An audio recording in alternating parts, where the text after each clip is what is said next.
Ang kidney stone ay matitigas na deposito ng mineral at asin sa inyong mga bato. Kaya mag-ingat kumain ng maraming mani. Ano nga ba ang kidney stones? Doc OJ po, and I care.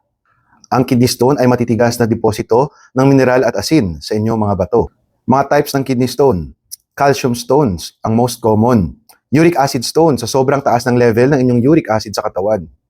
Struvite stones caused by urinary tract infection. Mga pwedeng dahilan ng kidney stones: dehydration o sa pagkakulang ng tubig sa inyong katawan.